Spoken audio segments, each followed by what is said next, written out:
Jack.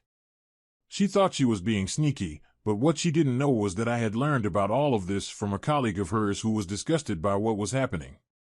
I made my plans and got ready.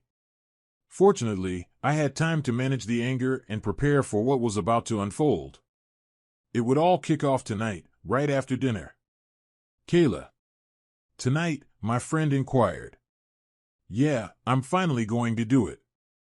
I'll wait until after dinner, hand him a beer, and then I'll fill you in on what happens, I replied. Just remember to stay strong. He won't like it, but you have to remain firm. I'll keep that in mind. Just as we discussed, he doesn't have a choice. This is how it's going to be. And if he truly loves me, he'll let me do this for my happiness. That's right. Just be prepared for him to yell and scream. He'll resist, but eventually he'll come to his senses and accept the new reality. It's crucial that you stay calm but firm. Let him have his tantrum, and then he'll realize that you're in charge. That's right. Besides, as far as he knows, this will only be temporary. Once he accepts it, he'll start to enjoy it, then it'll just keep going. Are you sure about all this? Jack can be very stubborn. Look, Kayla, Jack loves you more than anything in the world. Sure, he'll get angry, but when he calms down, he'll realize that he loves you so much that he'll do anything to make you happy. Even that. Okay. I think you're the expert. Trust me, it took me messing up 2 marriages to figure it all out, but I perfected the method on my 3rd marriage. You've met my current husband. He is now completely under my control. He even stands next to the bed when I'm with someone else. I also sometimes have him clean up afterward. A month from now, another Jack will get in line as well. Then, you can be assured of the security of your marriage to Jack as well as the pleasure of several other men. I finished the day and went home to cook Jack his favorite dinner. When Jack came home, he greeted me with the words, "I love you," and kissed me on the cheek as usual. Despite my best efforts, I was still nervous. This was going to be a significant step and change in our marriage, but it was all worth it. Mary had been telling me about her feminine marriage ministry for quite some time now. I have personally seen it work for her and her husband. He was really happy with how their marriage turned out. I'm sure Jack would love it too. The conversation over dinner was pleasant. We exchanged stories from the previous day and discussed some of the day's news. It was a laid-back dinner for us. After dinner, I insisted that he grab a beer and relax while I cleaned up. He resisted a bit, wanting to help, but I assured him it wasn't much and I could handle it. The leftovers restored, the dishes went into the dishwasher, and it was time. I poured myself a glass of wine, mentally prepared, and headed into the living room for the conversation. Jack, honey, we need to talk, I began. Sure, honey. About what? Okay, Jack.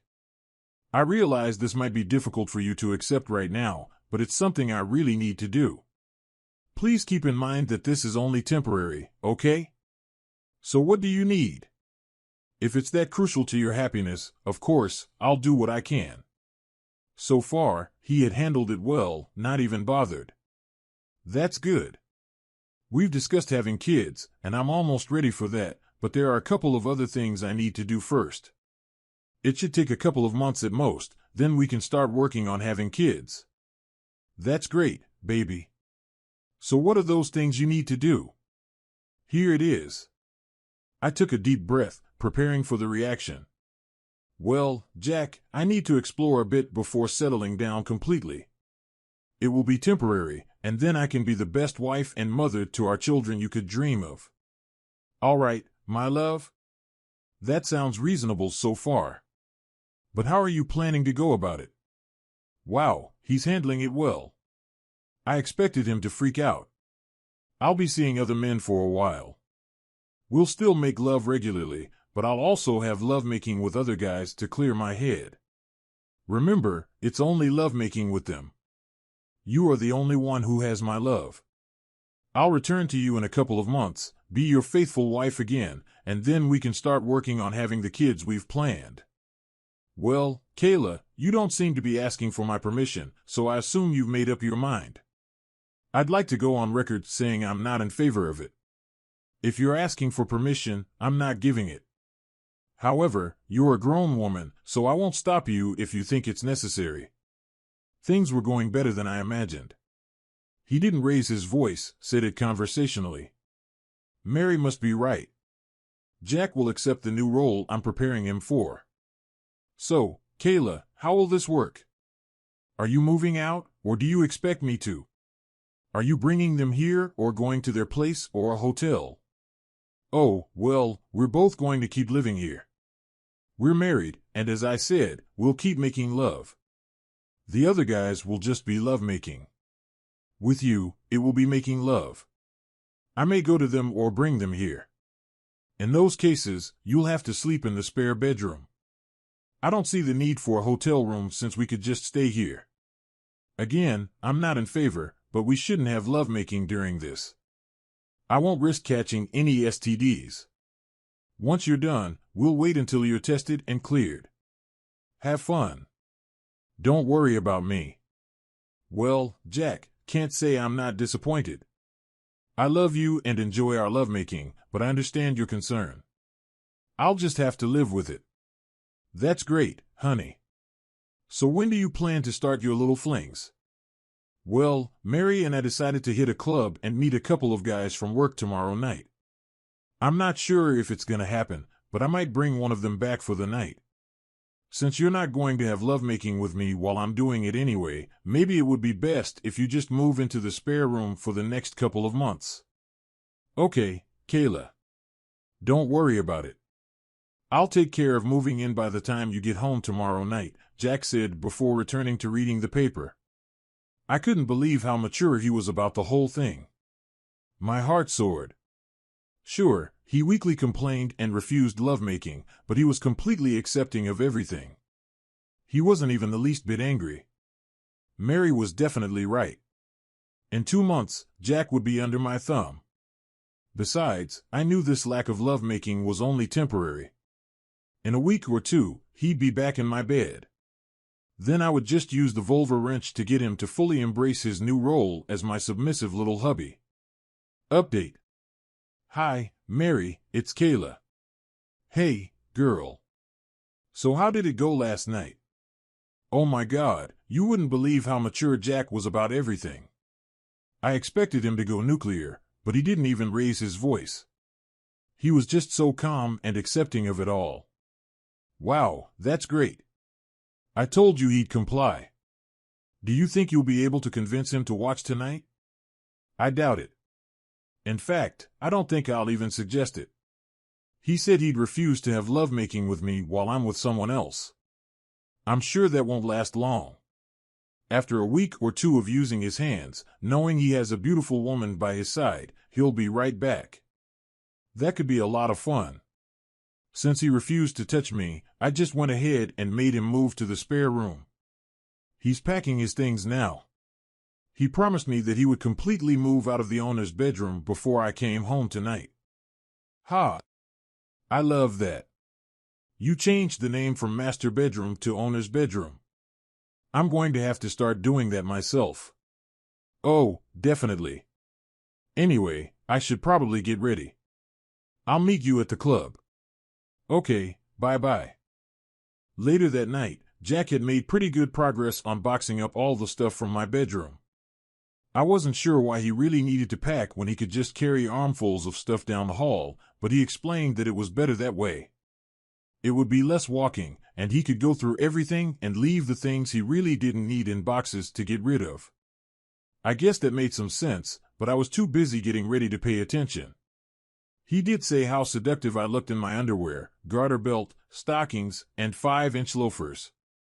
He said nothing when I wore the little red cocktail dress I got for our 5th anniversary last year. That was actually the only time I wore it, but I looked damn good in it. I informed Jack that I was going out and expected to return around 1 a.m. I mentioned that he didn't need to wait for me as I might not be alone. After saying this, I picked up my clutch and prepared to leave. He assured me not to worry, mentioning that he would have moved out by the time I returned. As he made this promise, he closed the last box. As I left the house, a sense of unease lingered within me, though I couldn't quite identify its source.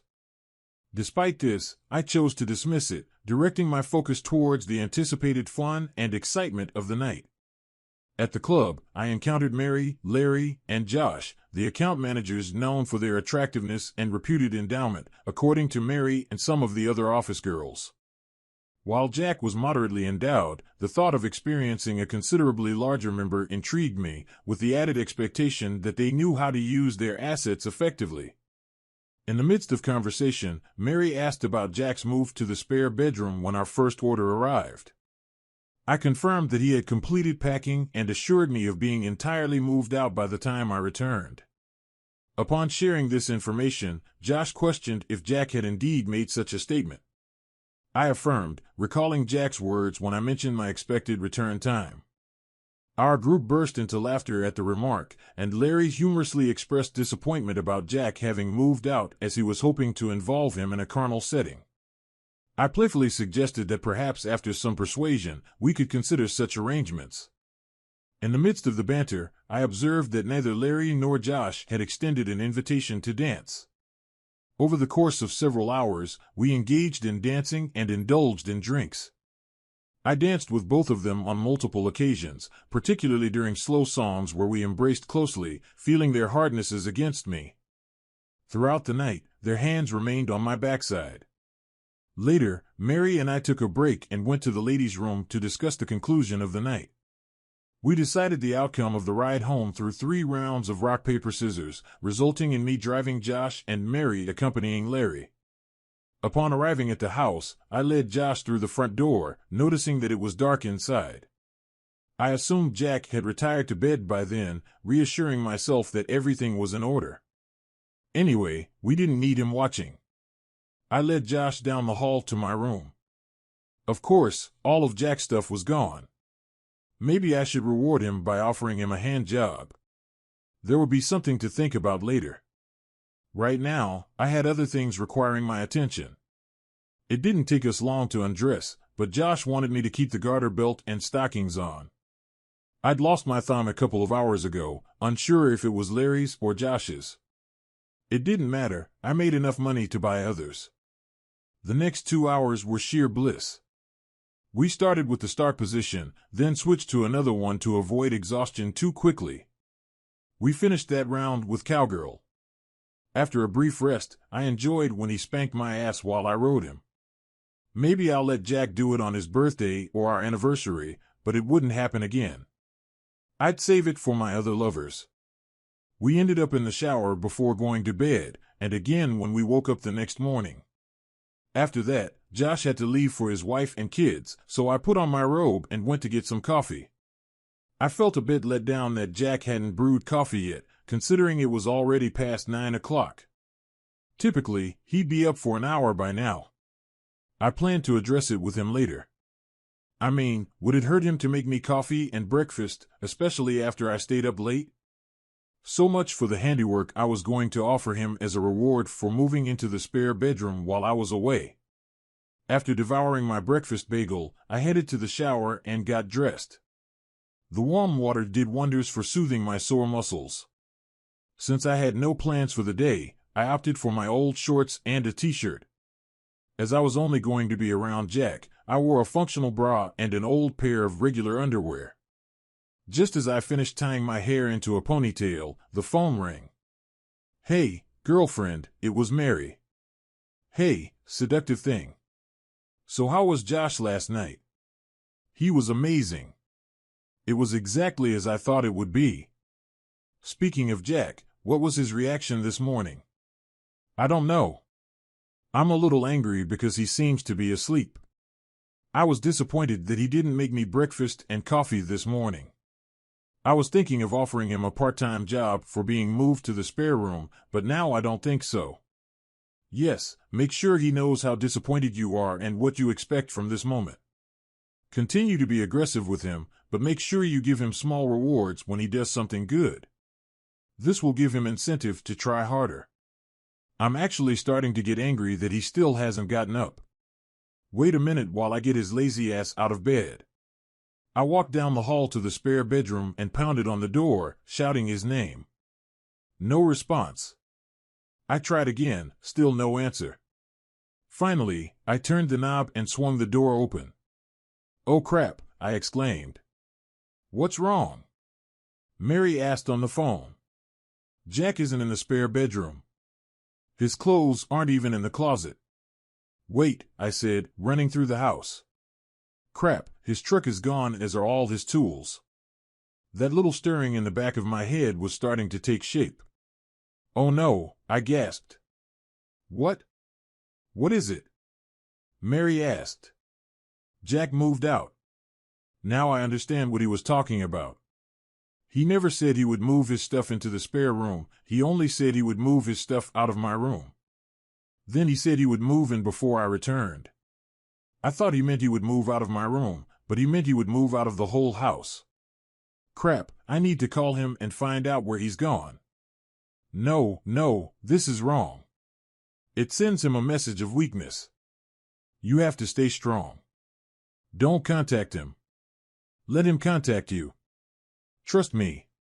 Right now, he's just having a little tantrum. In a couple of days, he'll come crawling back to you. This is actually a very good thing. Now you have a reason to punish him and make him beg to do something for you to let him come back. It speeds up the process.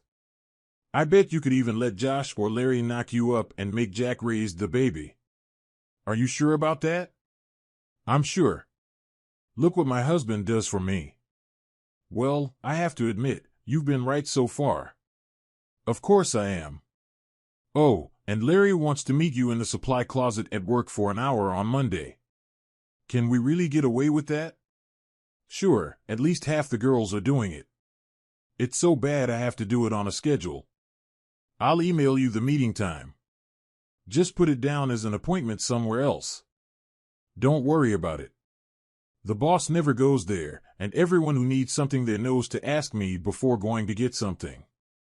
We continued our conversation for a bit longer before ending the call. I must confess, I felt a bit uneasy about Jack's move. Despite my actions, I genuinely love him and envision spending my life with him. Mary's portrayal of a feminine lifestyle sounded appealing, offering me the opportunity to explore various men. Eventually, I plan to give up other relationships, but Jack will remain my devoted and submissive spouse. Perhaps in a few years, I can negotiate with Jack to let me tie him down in exchange for ceasing involvement with other men. Of course, this will only happen when I'm ready to give it up, and he doesn't need to know that. Yes, I could use binding as a condition for his return. I'd need to consider that. Regardless, I needed to recover from the previous night and brace myself for a demanding day at work tomorrow. I shrugged it off, prepared a simple dinner, enjoyed a glass of wine, and went to bed. Throughout the week, there was no word from Jack. Mary assured me it wasn't entirely unexpected and predicted he would contact me soon. The longer he stayed away, the more conditions I could establish for his return. This week, I've been meeting Larry, Josh, and a couple of other attractive guys in the pantry every day, with a double team session with Larry and Josh scheduled for this afternoon. On Friday morning, during our break around the coffee machine, Larry, Josh, Mary, and I engaged in conversation. Suddenly, a professionally dressed woman approached and inquired if we were Kayla Adams, Mary Morgan, Josh Johnson, and Larry Jones. After introducing ourselves, she handed each of us an envelope and quickly took pictures with a small digital camera. She mentioned that we had all been served and then headed towards our boss's office. I called after her, asking what it was about, and she responded in a sweet southern voice that she was paid to distribute them as a joke, not to read them. She entered the boss's office without knocking. Less than a minute later, she cheerfully left the building, wishing us a good day. Simultaneously, we opened our envelopes, discovering divorce papers citing spousal cheating as the reason. I was frozen in shock. Josh and Larry's phones rang shortly after, their wives having received proof of their infidelity. Their belongings were about to be tossed out, and they were to take turns sleeping. Divorce papers were imminent. Our boss's voice boomed from the office, expressing frustration. He suddenly appeared in the doorway, yelling loudly enough for the entire office to hear. He called for Adams, Morgan, Johnson, and Jones to come into his office immediately. A sense of foreboding settled over me as we walked past him with bowed heads and entered his office, the door slamming behind us.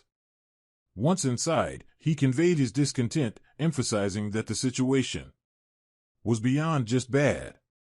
He demanded an explanation while waving a manila envelope, but none of us dared to speak. He proceeded to inform us that the company was facing a lawsuit for not adhering to the moral code outlined in our employee handbook. He questioned whether any of us could fathom the reason behind such legal action. Once again, we found ourselves unable to respond. He took it upon himself to explain the situation, stating that the lawsuit revolved around allegations against Mrs. Adams, Mr. Jones, and Mr. Johnson for inappropriate conduct, while Mrs. Jones Morgan was accused of transforming the storage room into a company brothel. He challenged us to deny these allegations and questioned if any of these incidents occurred during business hours or on company property. With no response from us, he expressed frustration and criticized our actions, stating that the court order prevented him from firing us until the case was settled. He instructed us to leave his office until he figured out how to handle the situation. With our heads down, we left his office and made our way to our room. Following that incident, my job became significantly challenging, but I was grateful to still have employment. Deciding to assess the divorce petition, I discovered its severity, containing images, videos, audio recordings, and even notarized letters. An hour later, a company-wide email arrived from the boss addressing all employees. Management had become aware that employees had repeatedly planned and executed actions contrary to the moral code of conduct detailed in the employee handbook during work hours and on company property. Considering the likelihood of the problem being more widespread than documented, drastic action was announced. Due to uncertainty about which employees were involved, all employees were required to familiarize themselves with the code of morals in the employee handbook. An online class would be developed over the weekend, and every employee must successfully complete it by the following Friday. Security would conduct spot checks of all secluded areas throughout the day, a measure to be repeated until permanent security cameras were installed for monitoring. Subsequently, the storage room would be locked, and the key held by the security supervisor. Any necessary supplies must be brought in with a security escort. The security supervisor would closely monitor computer use to prevent personal use of company assets. Prohibited activities included scheduling non-work-related meetings with coworkers or others, browsing non-work-related websites, and non-work-related text messaging on company computers. Socializing with coworkers should be confined to the break room during scheduled breaks and lunch periods. Security personnel would roam the building to monitor compliance. 2 minutes later, my email exploded with hate mail from coworkers. After work, the other three and I met at a bar across the street. Seated at a small table in the corner, we faced disapproving looks from other coworkers during Friday happy hour. At least we still have work to do, at least for a while. That was very nice of him. Why do you think Jack did that? I asked about including that in the court order. Josh dismissed it, suggesting that Jack wasn't trying to cause minimal damage, but rather intended to inflict more pain. I sought clarification, and Josh explained the reference to alimony. He mentioned that while infidelity was the current reason for the divorce, having a stable job and income could prevent a judge from awarding alimony. He cautioned against the risk of not finding another job if laid off, potentially convincing a sympathetic judge to provide financial assistance. The advice was to stay at the job until the divorce was final. Larry raised a scenario after the divorce, suggesting that if all four of us were laid off, there could be no alimony and no job. Josh responded that in such a case, he would resign on Monday. Larry made a joking comment about being a natural blonde, implying that resigning voluntarily could have legal repercussions. He explained that resigning after filing for divorce might be perceived as an attempt to receive support from the ex-spouse, and it could lead to negative judgments from a judge. The recommended course of action was to hold on to the job and save money. Josh expressed concern about his and my situation, emphasizing that their wives might receive alimony and child support due to having children. He pondered the challenges they would face if laid off, considering that alimony and child support were determined based on income at the time of the divorce. The situation sounded far from promising.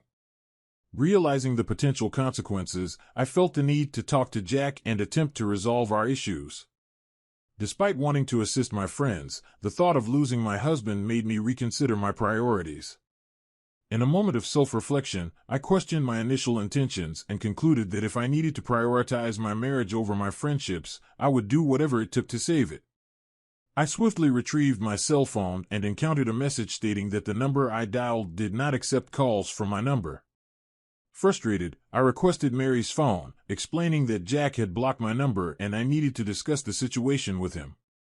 After attempting to call him on Mary's phone and receiving the same message, it became evident that he had also blocked her number. When suggested to try Larry's phone, I hesitated, expressing concern about the potential consequences of calling my husband from one of my friend's phones. Acknowledging the difficulty in reaching him by phone, I felt a sense of panic, considering that Jack had likely blocked my home and work phones as well. Realizing that talking on the phone might not be effective, I decided to seek him out in person. The urgency to find him and address the situation face-to-face took precedence over any concerns about societal expectations for women in marriage. Reflecting on the changes in my perspective, I recognized that just that morning I had entertained thoughts of making Jack beg and grovel to come home. Now, the tables had turned, and I found myself uncertain of the roles we would play in the resolution of our situation. I picked up my phone and started going through my contacts. Sure enough, at least one of his friends knows where I can find him. Spoiler, none of our mutual friends knew anything. Well, that wasn't exactly true. None of the previous mutual friends who remained friends with me knew anything. The numerous mutual friends who now hated me knew enough. Unfortunately, while they had no reservations about letting me know they knew where I could find him, they defiantly refused to reveal that information to me. I was met with laughter when I asked if they'd give him a message from me. I had just dejectedly finished my last call and fourth drink. That's when Josh showed his intelligence. Yes, it was said sarcastically. Maybe it was just my mood or the result of the differences between how a woman thinks and how a man thinks. Perhaps some of you will think that what Josh suggested was really brilliant. Me? I don't think so. Well, Josh began, since our lives are already messed up, why don't we go to Kayla's and spend the whole night as a foursome? We've already been carnal, so we can take advantage of that and have a night of passion. He thought that was sound logic. Maybe to him, but I just received a big dose of common sense. Of course, if there's nothing left to lose, there might be something to think about. Personally, I think Jack and I still have a tiny chance. That tiny chance would evaporate faster than a drop of water on the surface of the sun if I took everyone into the house and had a late-night gathering with them. I politely declined and offered to let Mary take them home. I had a husband I was trying to get back. I tried everything to find Jack. On weekends, I drove around motel parking lots for hours, looking for his truck. I drove past all his friends' houses at different times to see if his truck was there. I even tried to follow his best friend when I saw him leaving his house, hoping he would go to where Jack was. It was all in vain. Monday morning, I camped across the street from his work. Everyone came in, but Jack never showed up. I waited another hour, still nothing. Even though I was already late for work, I didn't care. Screw it. They weren't going to fire me right now anyway, and I'd still get fired after the settlement. But that didn't matter. I got out of the car and headed for the office. I saw that the door to Jack's office was closed, so I asked the receptionist if Jack was here. She told me he was gone for 2 weeks. Crap. The boss threw me an angry look when I walked in 2 hours late. I didn't care. All the phones I could have used are blocked. His friends refused to help. I can't even get a message to him at work. I have no idea where he is, so I can't show up on his doorstep. Mail is not an option because I have no idea where to send it. What are my options? Email. He always checks email. I just have to hope he doesn't block my emails. Jack, no excuses. Won't waste time trying to provide one. I've contracted the fool's disease. My decision, not blaming Mary. It was wonderful hearing her talk about women's marriage. No idea why I thought there was a chance you'd accept. Should have known better. Sorry for needing a wake-up call, but now I'm awake. I want you to know I'm deeply embarrassed and regret my actions. I understand you may not accept it. Jack, despite my recent actions, I truly love you completely. You did nothing wrong. It was me being an incredible idiot and selfish. Jack, my love, even though I don't deserve it, I beg you to forgive me. I need to come back, and I'm willing to give you anything. I realize the foolishness of trying to create FLM, but I'd be thrilled to be part of MLF. Yes, Jack, I'm giving you my soul, and you're just giving me orders. I'll literally do anything to get back to where I belong, with you. I know the definition of anything. Please, Jack, I'm offering you anything. Despite no interest in women, I do things for you. Serve you and friends at a Super Bowl party in only a garter belt, stockings, and high heels if it brings me back to you. If you want me in a certain way, tell me to bend over the nearest chair. Regardless of who's watching, spank my spine cheeks with a leather belt. Tell me when and where, I'll bring the belt. No reason to trust me, but I'll put on a chastity belt and give you the keys as a condition for my return. I had blood drawn for an STD test. Results in a couple of days. Tell me where to send them, and I'll get them to you. Jack, no matter what happens, you're the best person I've known. I know you'd never intentionally hurt me, even though I probably deserve it. I accept it all. Not asking you to forget or trust me again, I'm asking for the opportunity to be yours in any capacity you desire. I ask for nothing more than to come back to you forever. Even if I have to agree to a divorce or watch you with other women, I pray it doesn't happen. But I realize it's not my decision. I'm at fault, and I recognize you might want to even the score. Goosey, all that stuff. What about Mary, Larry, Josh, and the lawsuit against my company? Mary manipulated me into agreeing to this plan. Josh and Larry took advantage of that. As you know, I'll be fired once the lawsuit is settled. It's all our fault. Do what you want with them. I'll help if you want. After all, I'm your willing slave from now on. Your loving slave, Kayla. Update. Fortunately, Jack hasn't blocked my email yet. Even more surprising is that he actually read it. No, he didn't take my word for it. After all, I'd already broken the biggest vow I'd ever made, the one about leaving everyone else behind. Since I'd broken that promise, what could make him think I wouldn't break any other promises? All I could do was prove it to him, one action at a time. 2 years had passed since I sent that letter. Josh and Larry faced challenges in their divorces, and all 4 of us were terminated the day after the lawsuit against the company was settled. Eventually, Josh and Larry found lower-paying jobs and moved into a small apartment in a rough neighborhood. Their social lives suffered, and their ex-wives turned the kids against them. I realized both women are now in better relationships.